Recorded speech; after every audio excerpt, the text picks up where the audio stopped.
अगस्त के दिन प्रधानमंत्री मोदी जी के द्वारा ई रूपी जारी किया गया। अब जब मैं ये बोलता हूं कि मोदी जी के द्वारा ई रूपी जारी किया गया, तो आपके दिमाग में अचानक बात आएगी, अरे सर आपने कुछ दिन पहले भी तो एक ऐसी ही चीज पढ़ाई थी। मैंने कहा क्या पढ़ाया था? आपने कहा था सर एक ऐसी करेंसी बनेगी जो डिजिटल करेंसी होगी। आपने आरबीआई के बारे में बताया था कि आरबीआई कुछ जो अभी इलेक्ट्रॉनिक करेंसी है उसके बारे में कार्य कर रही है, वो लॉन्च भी हो गई। अभी 5 दिन पहले तो आपने पढ़ाया ही था कि आरबीआई कुछ ऐसा इलेक्ट्रॉनिक जैसा करने जा रहा है, यानी इलेक्ट्रॉनिक जैसा आरबीआई अपना कोई रुपया जारी करने जा रहा है। क्या वो हो भी गया है? क्या क्रिप्टो करेंसी जैसा इंडिया ने अपनी करेंसी बना दी है क्या? अरे नहीं भाई, ये मिलता जुलता नाम है, कंफ्यूज मत हो जाना। इसीलिए इस सवाल को लेकर के आया हूं कि 2 तारीख को हाल ही में ई रूपी जारी किया गया। ई रूपी का बिल्कुल मतलब यह नहीं है कि आपको अब रुपया बैंक से नहीं मिलेगा। इसका मीनिंग यह नहीं है, इसका मीनिंग कुछ और है। इसको आप समझिए, प्रॉपर तरीके से सारी जानकारी लीजिए, बहुत ज्यादा इंपॉर्टेंट है, आपके इकोनॉमिक डेवलपमेंट और टेक्नोलॉजी का पार्ट है। पेपर 4 और जीएस पेपर 3 का यह हिस्सा है, बहुत ज्यादा इंपॉर्टेंट है, आप इसे नोट करिएगा। बहुत ही इंपॉर्टेंट स्कीम है, आइए मैं आपको बताता हूं। तो साथियों, हाल ही में ई रूपी डिजिटल भुगतान समाधान, ई रूपी डिजिटल पेमेंट सॉल्यूशन, यह शब्द है डिजिटल पेमेंट सॉल्यूशन, ई रूपी डिजिटल पेमेंट सॉल्यूशन हाल ही में प्रधानमंत्री जी के द्वारा जारी किया गया। क्या है यह पूरी कहानी, आइए अब मैं आपको बताता हूं। असल में पहले तो यह समझ लीजिए कि ई रूपी का मतलब यह कतई नहीं है कि अब आपको एटीएम से नोट नहीं, आपको एक मैसेज आएगा कि हां भैया आपके अकाउंट में इतने रुपए के आप फोटो देख सकते हैं कि आपके पास बढ़िया एकदम गांधी जी चमकते हुए दिख रहे हैं, आपको सब चीज दिख रही है, बढ़िया से नोट चला के देख लीजिए। ऐसा कतई नहीं है, या कुछ और है, कुछ और सीखना है। क्योंकि आपने अगर टर्म सुनी तो टर्म है डिजिटल पेमेंट सॉल्यूशन। तो what is that digital payment solution, चलिए अब हम जानते हैं। तो प्रधानमंत्री जी ने 2 तारीख को इसे लॉन्च किया। Digital technology is transforming live in the major way and further age of living at 4:30 PM tomorrow. इन्होंने कहा कि हम ई रूपी जारी करने जा रहे हैं। है क्या ये भाई, क्या होता है ई रूपी? आइए मैं आपको बताता हूं। साथियों, आप में से सभी लोगों ने अब तक, क्योंकि जो ऑनलाइन बच्चा है उसे शायद ही ऐसा होगा कि यह ना पता हो कि यूपीआई क्या होता है, भीम यूपीआई क्या होता है, यूनिफाइड पेमेंट इंटरफेस, जो कि एनपीसीआई के द्वारा डेवलप किया जाता है। अब उसमें एक ई वाउचर सुविधा लॉन्च कर दी गई है। अब ये ई वाउचर सुविधा क्या होती है, यह मैं आपको बता रहा हूं, क्योंकि यही ई वाउचर असल में ई रूपी है। ई वाउचर ई रूपी है, यानी गंगाधर ही शक्तिमान है, तो ई वाउचर ही ई रूपी है। पहले इसको दिमाग में बिठाइएगा। तो गंगाधर ही शक्तिमान है, इसको ध्यान में रखते हुए आगे चलना है। यानी सरकार ने रुपया लॉन्च नहीं किया है गुरु, वाउचर लॉन्च किया है। अब ये वाउचर क्या होता है भाई, ये बताइए आप। आपने बहुत बार हमसे एक लाइन सुनी होगी, आपने कई बार सुना होगा, अनअकैडमी में एक टेस्ट होता है जिसे कॉम्बैट टेस्ट कहा जाता है, कि अनअकैडमी इस वीकेंड हर संडे को हम लोग एक टेस्ट करवाते हैं 10 बजे और 11 बजे यूपीएससी और एसएससी में, जिसमें जीतने वालों को करोड़ों के उपहार बांटे जाते हैं। लेकिन हम कैश ट्रांसफर नहीं करते, हम क्या ट्रांसफर करते हैं, हम वाउचर ट्रांसफर करते हैं। अब ये वाउचर क्या होता है? वाउचर का मतलब है एक ऐसी चीज जो किसी खास पर्पज के लिए बनाई गई है। पर्पज से मतलब हुआ, आप वो वाउचर दिखाइए, अमेजन पर जाके वाउचर दिखाइए, वाउचर के माध्यम से जो अमेजन है केवल वही आपको पैसे दे पाएगा, या अमेजन ही आपको सामान दे पाएगा। यह नहीं है कि वाउचर अमेजन का है, आप फ्लिपकार्ट में जाके सामान मांग लिए, ऐसा नहीं। तो ये वाउचर होता क्या है, पहले मैं आपको वो बताता हूं। मोदी जी ने क्या किया है, तो भैया एक वाउचर लॉन्च किया है। आप अगर फ्लिपकार्ट, अमेजन जैसी चीजें यूज करते हैं तो आपको यह चीज अच्छे से समझ में आ जाएगी। नहीं भी यूज करते हैं तो मैं हूं ना समझाने के लिए, तो चलिए समझाता हूं मैं आपको। जरा विचार करिए, मेरे पास में 100 रुपए हैं। अब मैं उन 100 रुपए को लेकर के अपने साथ में उस 100 रुपए का कुछ भी काम कर सकता हूं भाई। जो उस 100 रुपए की वैल्यू में बनता है मैं वो चीज ले सकता हूं। जैसे 100 रुपए में हो सकता है कि मुझे मतलब मिठाई खानी हो, मैं मिठाई खा सकता हूं, सब्जी लानी हो, कहीं आना जाना हो, या फिर कुछ सुविधाएं यूज करनी हो, मैं कर सकता हूं। यानी कि रुपए के बहुत सारे उपयोग पॉसिबल हैं। लेकिन जरा विचार करिए कि आपने मुझे 100 रुपए का एक वाउचर पकड़ा दिया। वाउचर क्या हुआ? एक ऐसा कार्ड जिस पर लिखा हुआ है कि आप इस 100 रुपए का उपयोग केवल और केवल खाना खरीदने में ही कर पाएंगे। जरा विचार करिए कि आपके उस वाउचर पर लिखा आए कि आप इसका उपयोग केवल और केवल फर्टिलाइजर खरीदने में ही कर पाएंगे। आप इस वाउचर का उपयोग या इस धन का उपयोग केवल मेडिकल फैसिलिटी में ही कर पाएंगे। विचार करिए, आपको मालूम होना चाहिए भारत सरकार बहुत सारी योजनाओं के माध्यम से डायरेक्ट बेनिफिट ट्रांसफर करके, आपको एक ट्रिनिटी याद होगी, जनधन आधार मोबाइल नाम से एक ट्रिनिटी, अपन कहते हैं कि ट्रिनिटी बनाई गई थी, एक जनधन आधार मोबाइल करके सर्विस बनाई गई थी, जिसमें यह था कि आपके अकाउंट में कोई भी योजना हो उसका सीधा पैसा अकाउंट में ट्रांसफर हो जाएगा। अब योजना के लिए पैसा दिया गया, आपको फर्टिलाइजर सब्सिडी के नाम पर सरकार ने पैसा दिया, लेकिन आपने उसका उपयोग फर्टिलाइजर में नहीं किया। आपने कहां यूज कर लिया साहब? आपने उसका उपयोग अपने किसी सुख सुविधा के विकास में कर लिया। विचार करिएगा, बहुत ही लॉजिकल तरीके से इसका विचार करिएगा, और कर गए तो आपको यह जबरदस्त शॉट लगेगा सरकार का। आपको लगेगा कि यार कितना सिंक्रोनाइज होकर के पैसा कहां पहुंचाया जा रहा है। एक बहुत ही अलग प्रकार का प्रयास है, और यह टारगेटेड सब्सिडी को बढ़ावा देने के लिए है। जरा विचार करिए, यदि सरकार ने आपको कहा कि मैं एक किसान को साल भर में 6,000 रुपए का फर्टिलाइजर सब्सिडी देना चाहती हूं।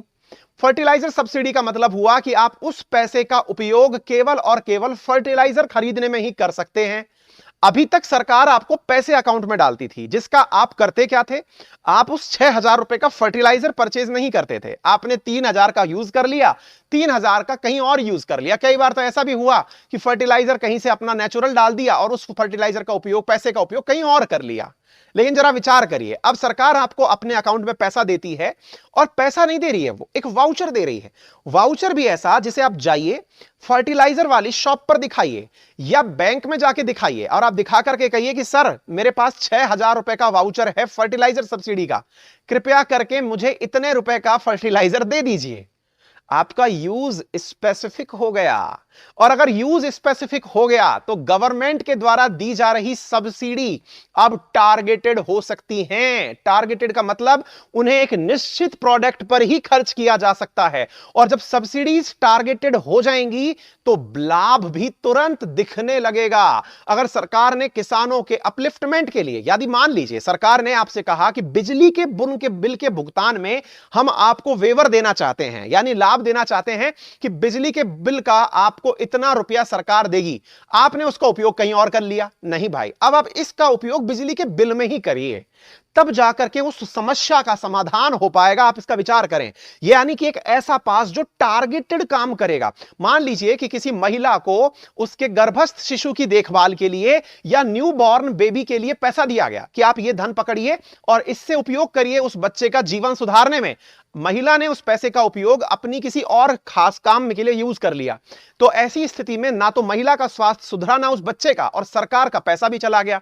अब अगर आपने उस पैसे का उपयोग केवल ऐसी दवा को खरीदने में या ऐसी सुविधाओं के विकास में खर्च किया जो टारगेटेड थी, उम्मीद है मेरे सभी साथियों को बेहतरीन तरीके से यह बात समझ में आ गई होगी। तो उम्मीद है आप लोगों को यह प्रॉपर तरीके से बात समझ में आ गई होगी। तो सरकार ने इसे कैसे कहा है? सरकार ने कहा है यह कैशलेस है, यानी कि इसमें धन नहीं होगा, एंड कॉन्टैक्टलेस है। कॉन्टैक्टलेस का मतलब आपके हाथ में कुछ नहीं होगा। इज ए डिजिटल पेमेंट, यानी कि एक प्रकार का ऑनलाइन पेमेंट हमने विकसित किया है by National Payment Corporation of India. ये वही वाली चीज है जिसने भीम यूपीआई बनाया था, यानी एनपीसीआई के द्वारा इसे बनाया गया। ये पॉइंट लिख लीजिएगा, बहुत महत्वपूर्ण है, परीक्षा के पॉइंट ऑफ व्यू से 2 अगस्त भी याद रख लेना, महत्वपूर्ण है। नंबर दूसरा, connects sponsor of these services with beneficiaries and service providers in a digital manner without any physical interference। यानी कि अब ऐसा नहीं होगा कि आप पैसा लिए खरीदने चले गए, नहीं, सर्विस प्रोवाइडर ने आपको वाउचर दिया, किसी पर्टिकुलर काम के लिए दिया और करके कर दिया। और इसके लिए सरकार ने भीम एप्लीकेशन का नाम या फिर उन बैंकों से कहा है कि जिनके माध्यम से हम पैसा पहुंचाएंगे आप वाउचर प्रदान करेंगे। अब यहां से सुनिए, यहां पर क्या कहा गया है? Assure timely payment without involvement of any intermediary. कोई मध्यस्थ नहीं होगा बीच में, सीधा जाइए वाउचर दिखाइए। आपके मोबाइल में आप रुपया नहीं दिखाएंगे, अब आपको अपने मोबाइल के अंदर इस प्रकार का एक क्यूआर कोड दिखाना होगा, यानी कि एक प्रकार का क्यूआर कोड दिखाइए, कोड स्कैन होगा, कोड के स्कैन होते ही आपके अकाउंट से पैसे उस वाली बैंक में चले जाएंगे। आपके मोबाइल नंबर पर सरकार ने आपके मोबाइल नंबर पर एक लिंक भेजा कि मिस्टर अंकित कुमार अवस्थी, आपके अकाउंट में 6,000 रुपए क्रेडिट कर दिए गए हैं। आपने सोचा कि बैंक का अकाउंट चेक कर लो, जी नहीं, आपके लिए सरकार ने एक मैसेज भेजा है। उस मैसेज को जैसे ही आप ओपन करते हैं, इस प्रकार का एक क्यूआर कोड खुल के आ जाता है। है। आप उस क्यूआर कोड को लेके बैंक जाते हैं कि सर मेरे पास 6,000 रुपए हैं। बोले दिखा, कहां है? बोले ये रहा क्यूआर कोड। आपने बैंक को दिया, बैंक ने उस क्यूआर कोड को स्कैन किया, तुरंत 6,000 रुपए बैंक के पास कि ये आ गए आपके पैसे, आप चिंता मत करिए, आप इसका आप यही काम कर पाएंगे। आप गए फर्टिलाइजर वाले के पास कि भाई सुन इस क्यूआर कोड का यूज कर ले। फर्टिलाइजर वाले ने कहा अजी भाई साहब ये तो महिलाओं के विकास के लिए आया हुआ पैसा है, मैं फर्टिलाइजर नहीं दे सकता। महिलाओं के विकास के लिए आप क्यूआर कोड लेके पहुंच गए, उसने कहा भाई साहब मैं यूज नहीं कर सकता, ये फर्टिलाइजर के लिए दिया गया पैसा है, मैं यूज नहीं कर सकता, मेरी मशीन स्कैन नहीं कर रही इसको, ये स्कैन वही करेगा जो फर्टिलाइजर का काम करता होगा। समझ रहे हैं आप कितना सिग्निफिकेंट रूप से इस काम को किया गया है। It can also be use for delivery services meant for providing drugs, nutritional support under mother and child welfare scheme, TB eradication programmes etcetera. इस एक्सेट्रा में सब चीजें एंट्री कर गई है दादा, समझ लीजिएगा। तो प्रधानमंत्री ने हाल ही में 2 अगस्त को ई रूपी लॉन्च कर दिया, जिसमें क्या किया जाएगा, जिसमें आप लोगों के लिए एक कैशलेस एसएमएस के आधार पर एक वाउचर भेजा जाएगा। उस वाउचर को लेकर के आप बेनिफिशियरी के फॉर्म में जाएंगे, आप अपने लिए सुविधाओं को मांगेंगे और सुविधाओं के नाम पर सरकार आपको डायरेक्ट ट्रांसफर कर देगी। यानी कि इसमें आप पैसा देखेंगे नहीं, आप इसके अंदर आप अपने पास एक क्यूआर कोड देखेंगे। ना इसके लिए आपको इंटरनेट की आवश्यकता होगी, ना इसके लिए आपको किसी भी प्रकार से मतलब मोबाइल बैंकिंग की आवश्यकता होगी। ये केवल आपके पास एसएमएस पे एक लिंक आएगा, उस लिंक को दीजिए और सीधा काम कीजिए। उम्मीद है आप सभी साथी इस बात को समझ गए होंगे। तो हाल ही में ई रूपी क्या है? एक cashless contactless medium for digital payment है। It's an electronic voucher based digital payment system that will be delivered to the mobile of the beneficiary in the form of QR code और SMS string। या तो आपके पास QR code आएगा या SMS आएगा। इस प्रकार से ये आपके पास डिजिटल कोड आएगा। आप यदि भीम यूपीआई यूज करते हैं तो आपको ये बात बेहतरीन तरीके से समझ में आ जाएगी। इसके अंदर जो सर्विस प्रदाता है और जो सर्विस को यूज करने वाला है, ये आपस में कनेक्ट हो सकते हैं। सरकार ने यह तक कहा है, क्या ये डिजिटल करेंसी है? ये बहुत बड़ा सवाल है, मैंने इसीलिए इस सवाल को यहां पर लिया है। आप विचार करिए, क्योंकि कुछ दिन पहले आरबीआई ने एक हिंट दिया था। क्या हिंट दिया था? कि हम डिजिटल करेंसी लाने वाले हैं। अब डिजिटल करेंसी से लोगों के मन में बैठ गया कि कहीं सरकार ने जो कहा था वो कर तो नहीं दिया इतना जल्दी। तो जरा विचार करिए साथियों, ये डिजिटल करेंसी नहीं है। तो ये क्या है? No, e rupee is closer to voucher based payment system. यानी सरल रूप से समझिए, ये डिजिटल करेंसी नहीं है, ये वाउचर है, मतलब और कुछ नहीं है। E rupee is just a voucher, nothing else, जिसको आपको क्यूआर कोड के माध्यम से और एसएमएस के माध्यम से दिया जाएगा। That can only be used a specific ground for specific goods. Some of its key benefits कि यहां पर आप पेमेंट सर्विस प्रोवाइड्स यूज कर सकते हैं, यह सरकार के द्वारा किया गया है। यहां पर आप यूज केसेस क्या क्या कर सकते हैं मैंने आपको बता दिया। अब मान लीजिए, आप इसको ऐसे समझिए, अब मान लीजिए सरकार ने आपको बेनिफिट दिया कि आयुष्मान भारत योजना के तहत आपको 5 लाख रुपए का बीमा दिया जाता है। सोचिए आपके अकाउंट में पैसे आ गए, आप कोशिश करेंगे कि इस पैसे का कुछ और भी उपयोग कर लिया जाए, लेकिन पता चलिए कि आपके पास में जो क्यूआर कोड आया वो केवल और केवल आप आयुष्मान भारत में ही यूज कर सकते हैं, कहीं और यूज कर नहीं सकते आप उसको। तो इसका जो टारगेटेड बेनिफिशियरी है ना, वो बनाया जा सकता है। इतनी अद्भुत चीज है ये। यहां पर बेटा अब एक विद्यार्थी पूछ रहे हैं कि सर ये ऋषिराज है, जिसके पास स्मार्टफोन नहीं होगा उसका क्या होगा? आपने इस सेशन को ध्यान से नहीं सुना ऋषिराज। अगर आप ध्यान से सुनते तो समझ में आता कि यहां पर स्मार्टफोन की बात ही नहीं हो रही है, यहां हो रहा है क्यूआर कोड और एसएमएस। एसएमएस तो बेटा नोकिया 1100 में भी आया करते थे। अगर आपके फोन में एसएमएस नहीं आ रहा है तो मुझे नहीं लगता कि फिर वो फोन किसी काम का है, उसे जाइए किसी अच्छे तकनीशियन को दिखाइए, है ना। तो ये काम तो होना चाहिए, ठीक है ना। तो ये विद्यार्थी कह रहे हैं कि ये तो वाकई में एक बनिया वाला दिमाग लगाया। बेटा देखिए, भारत में ना सबसे बड़ी चीज क्या है? सबसे ज्यादा पैसे इंडिया काय पे खर्च करता है?